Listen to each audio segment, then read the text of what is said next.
creatives, welcome back to my channel. Today we are going to be back on the iPad. We are going to be diving in to Procreate. Now, I did do a video or two about Procreate already, so if you have not seen those, I will pop them up on the screen if you would like to see them. They are there, but you may want to watch this one first because this video is going to be all about how to get started and how to set up your files in Procreate. I have my iPad right here. Let's open up the application.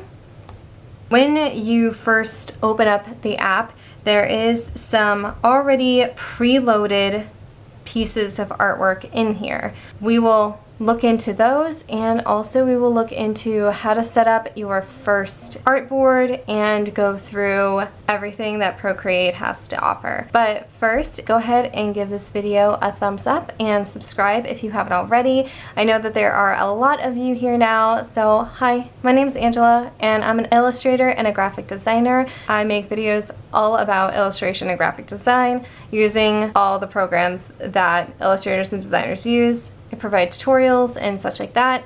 This video is going to be a little bit different, and it's going to be just like a little bit of a play around. So we're going to choose some brushes, we're going to see how they work and such like that. Keep an eye out for a big announcement that's happening soon, and let's dive in. This is the Procreate application. By the way, if you guys hear thunder, I am so sorry. It is raining in Florida. It rains in Florida pretty much every single day in summer. So if you hear thunder, because it's stormy outside. These are some of the preloaded pieces of artwork in the program. We will be using our Apple Pencil for the most part for this application. There we go. Let's go into Field of Dreams. Now, this is a very highly illustrated piece. As you can see here, there is a lot of different brushes being used. When it comes to Procreate, there are some very helpful and key inputs and gestures you can do. For instance, place two fingers on the screen, you can rotate the canvas. It's very, very smooth. It's very intuitive. It's very sensitive. To zoom out, you place two fingers on the screen and pinch them together. To zoom in, you just reverse that process. So there is some very, very simple and easy gesture inputs for you there. When you open up the application, you are defaulted to the brush tool.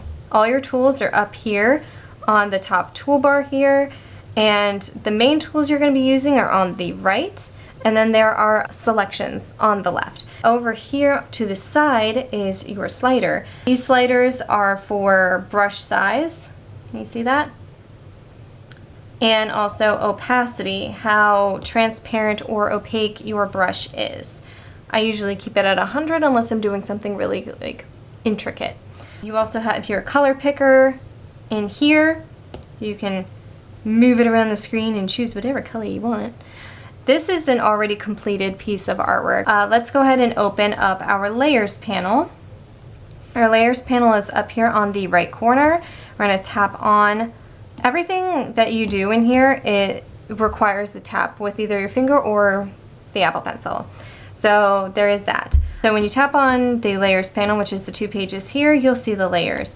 Now they did everything on one layer. Why? I don't know. So if you choose the selection tool, which is this tool over here to the left on the top toolbar, it selects the entire image. Tap it again to deselect. But as you zoom in, you can see how many different brushes they used in here. There's so many different brushes they used.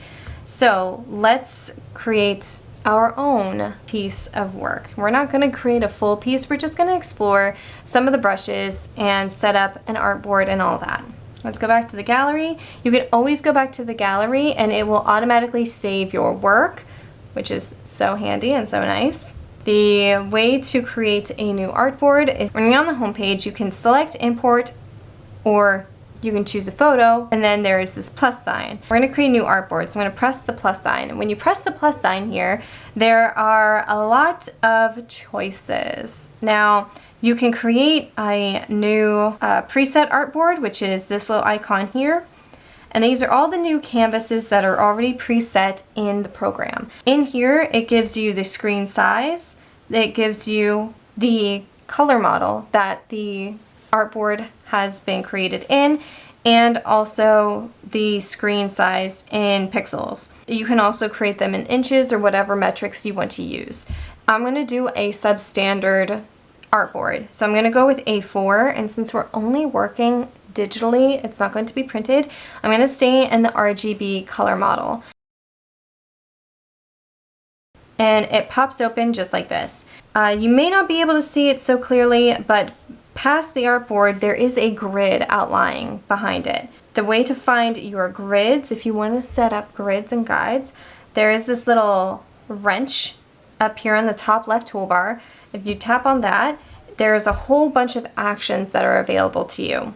You can insert a file, insert a photo, take a photo. I have tried the take a photo thing. It's quite fun and quite handy. You can add text. You can also cut. You can copy, and you can copy your canvas, which is a very, very handy thing to do, especially if you want to make multiple artboards. Let's say you're doing an illustration and you want it to be in different sizes for different types of things, like you want it for a business card, or you want it for a postcard, and you want it for like a decal. Like those are completely different size canvases, so you want to copy your canvas and have that illustration follow, and then you can resize the canvas to the dimensions that you need. It's very, very handy. You can also go over here to Canvas, and there's a crop and resize as well. There's also Animation Assist, which I will go over in another video, so comment down below if you would like to see that. It's kind of like a step-by-step animation, so it's like those flip books. You guys remember flip books where you would draw an image on every single page and then you'd flip through and it looks like it was moving? That is what that is, basically in a nutshell, but digitally. There's also drawing guides. So if you tap this slider, your drawing guide appears on your canvas. So that is the drawing guide. Whenever you apply something, you can always take it away by either tapping again or pressing the undo button. So I'm going to turn drawing guide off by just tapping that slider again. And then the undo button is in the left toolbar sliders over here for your brush settings. So you can press undo or redo right there. Those little curvature arrows over here. Back in the action setting menu, you can also flip your canvas, and you can also find out your canvas information. So canvas information, let's go here. Now in here, it tells you everything about your canvas and everything about your setup. So it starts with the dimensions. We're at 2480 pixels by 3508, and there's also physical width and height. And here it's in millimeters as the metric. There's also the DPI. DPI is very important. DPI is basically how many pixels per inch it makes up your piece. The more pixels per inch, like the higher this number, this is 300, which is very, very good, the less grainy and less fuzzy your image will be once you print it. So 300 DPI is like the highest setting, and then a medium setting would be like 150. A really low quality photo image would be like 72, and that's just to save space on like your hard drive and such like that. But I love working in 300 because that way you get the best, crispest image possible. So there's also layers. It tells you what maximum layers you have depending on certain criteria. There's also different other layers as well, so it'll keep track while you're creating your piece of work. And the color profile. They use the RGB color profile. You can choose other options as well if you would like to. There's also video settings. Again, that's for Animation Assist. It also tells you the video resolution, which is 1080p, which is pretty good. And then there's also statistics, which I never look at, to be honest with you. So let's go ahead and get out of here. That's all your canvas information. You can also tap on over to share, and you can share your image in many different file formats, which is oh so handy and great. You can also share specific layers, which is awesome, especially if you're doing like marketing for your artwork and such like that, which is really, really cool. I have never actually used that. I probably should use that. Moving right along, we have video, so you can do time-lapse. Time-lapse recording I always have on as default because if I ever want to show a process video, I can always go in here and I can choose video export the time-lapse video and it's already there for me. So it saves it, it holds it. You can also watch the live replay if you would like to see what has been recorded already. I always find this to be a very, very handy tool because sometimes you just want to do a process video, and then if you've already created the artwork and you're just like, oh crap, I didn't do a whole process video, I didn't do a time lapse. Well, it's already here for you, so you didn't even have to worry about it. This is a nice fail-safe basically. There's also preferences in the next column here. So you can do a light interface. If you turn that on, it all turns white. It's really bright. I like to keep it in dark. You can do right-handed interface.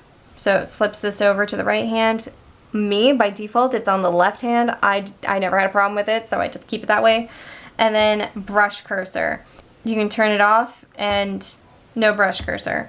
So you won't be able to see the cursor. I like to see the cursor. You can also project your canvas. You can also connect another stylus. You can edit your pressure curves, which is the amount of pressure that is collected from the Apple Pencil onto the iPad.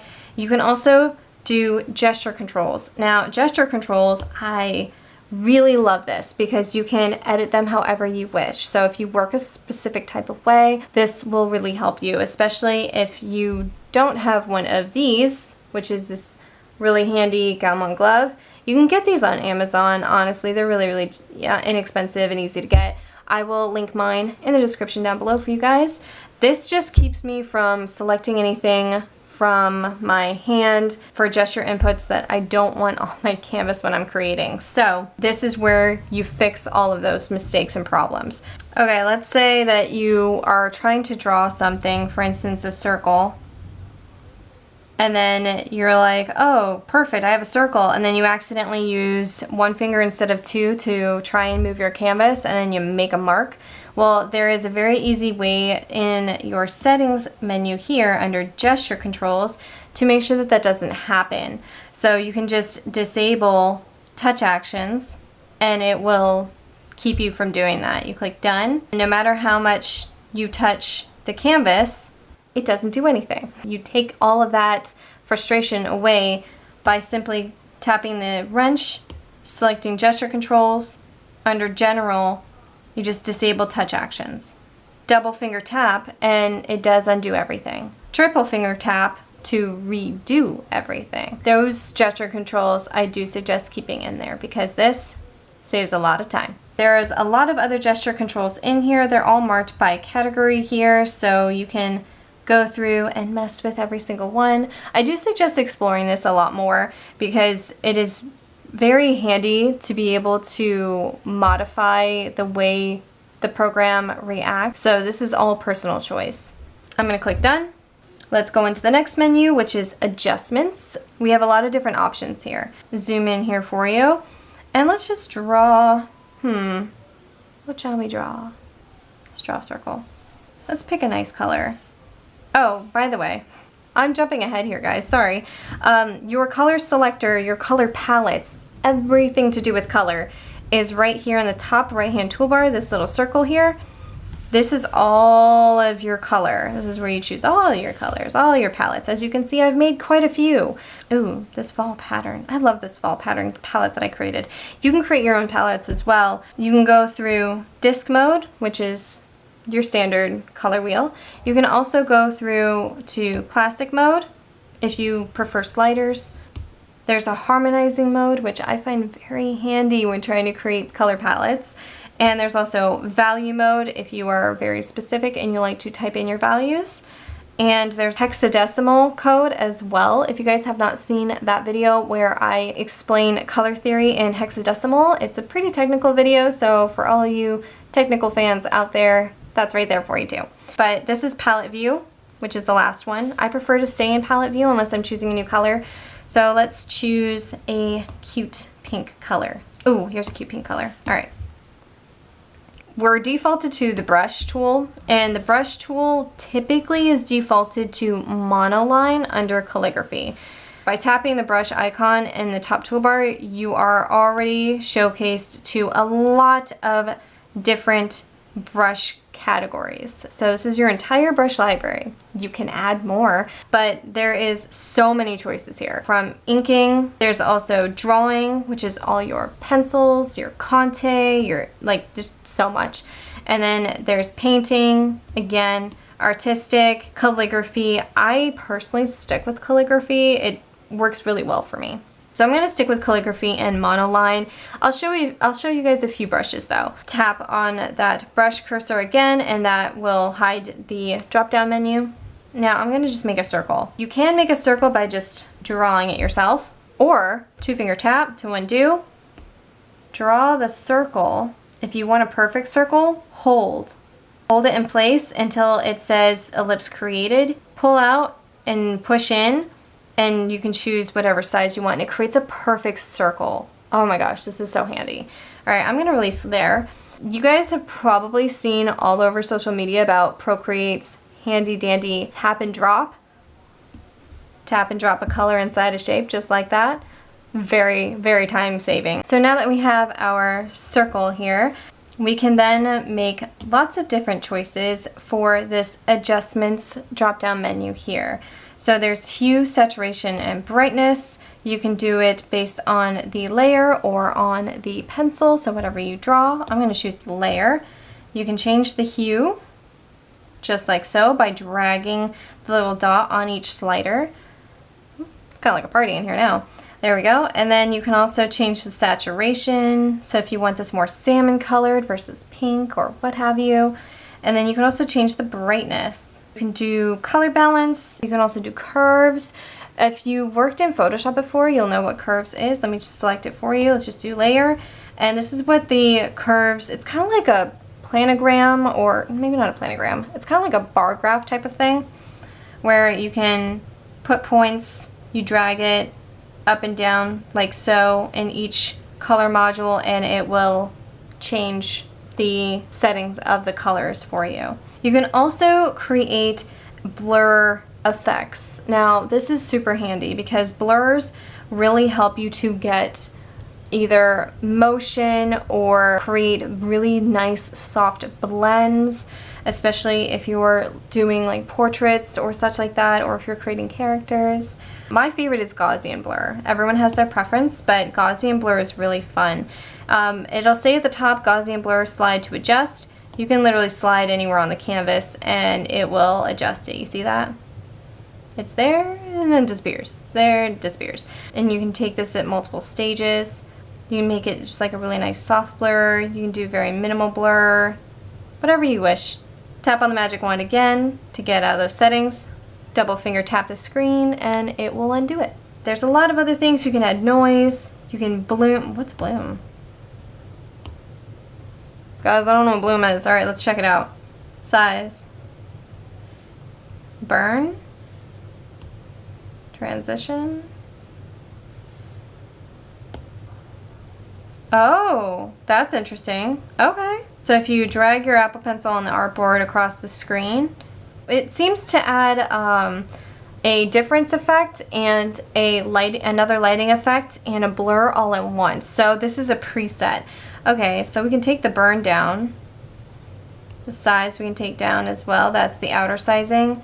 Transition, if you want to see the transition or not. Oh, that's so cool. It kind of looks like an eclipse. That's kind of cool. Okay. I've never explored that, so that was a nice find. I want to keep that. Let's do another one. Let's just create another circle. Fill it with pink. Glitch, halftone. Ooh, halftone. Halftone the layer.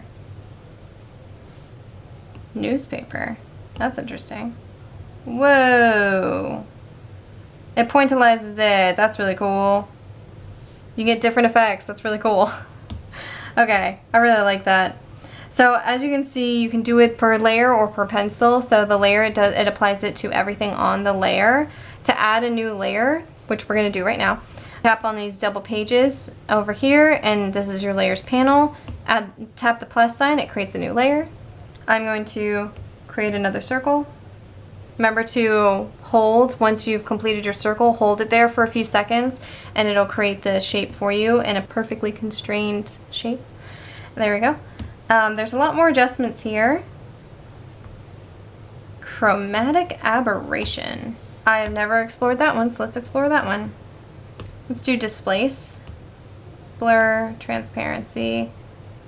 Oh, that's cool. Look at this, guys. So you can play around with these. They're quite fun, actually. So you can do lots of different options here. You can make some really fun things. Select this and put it over this. In order to select this, you can press that point selection tool or direct selection tool. A pop-up menu comes up, and to move it, you can tap your Apple Pencil anywhere on the screen here and drag it into place. You can also resize it by tapping and pulling a corner. That's why these settings are so important, because you can freeform it, which means it won't have constrained perfect proportions, or it can be uniform, which means constrained proportions. A distortion, where you can do something like shearing it, like so. You can also warp it to make it any kind of feeling that you want. So if you wanted to do this, for instance, you can do that by just pulling on each little section here. Two finger tap, two finger tap, two finger tap, two finger tap. I'm just gonna keep it uniform. That's one way to select it. The other way to select something, let's go back to that first layer, is to press this, what looks to be an S. You tap on that, a submenu pops up, and then you can do freehand, automatic, rectangle, ellipse. Those are some selections for you.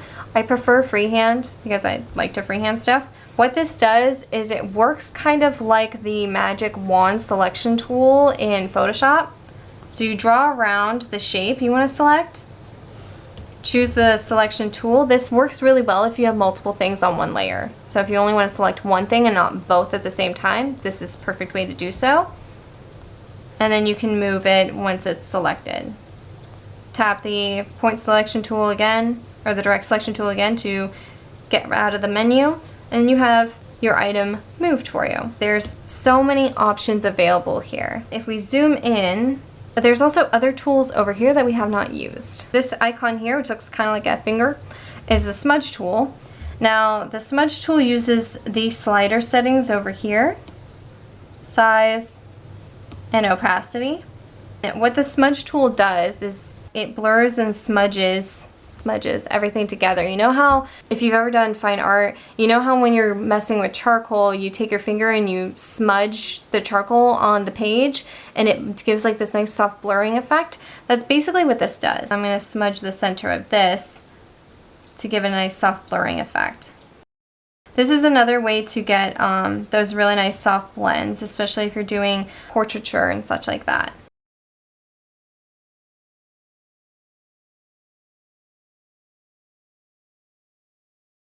And that's pretty much the smudge tool. There is an eraser tool. The eraser tool, it's already defaulted to the same brush that the brush tool is defaulted to. Let's say you have the brush tool and you change your brush. Let's say, let's use a script brush. Let's just write. There you go, pointillism.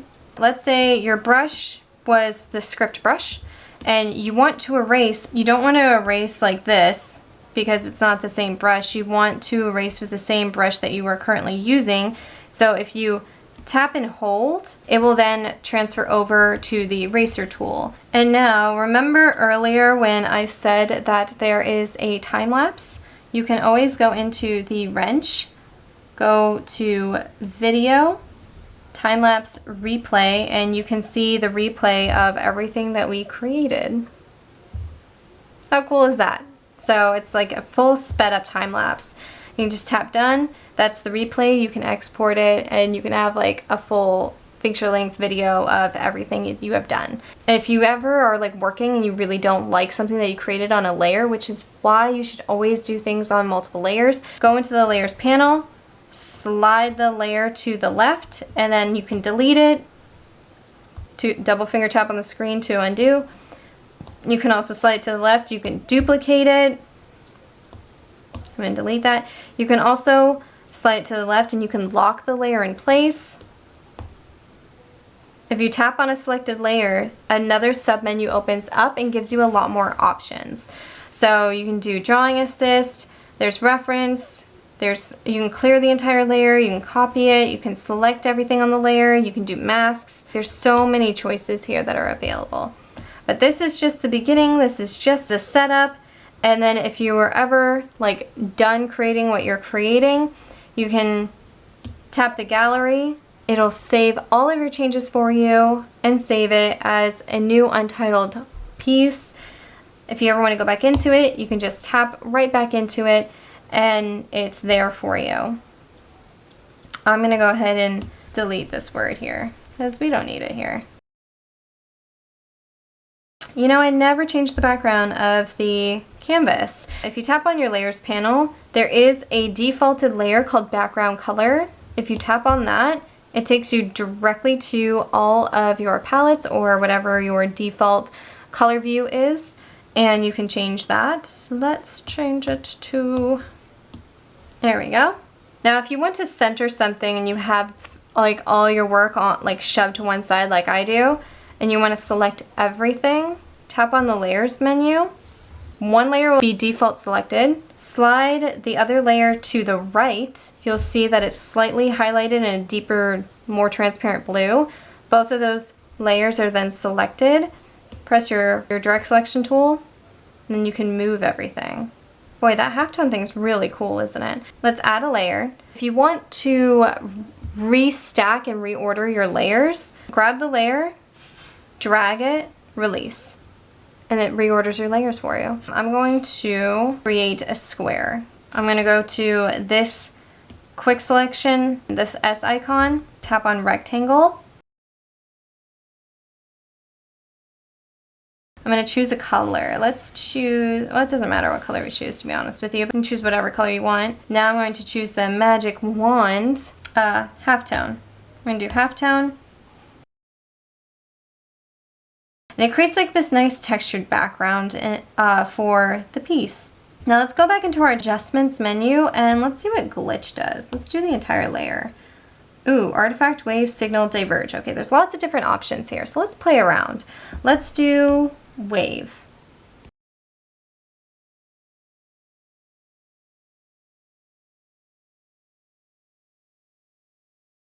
Whoa, look at this, guys. Kind of like that. What do you guys think? I kind of like that.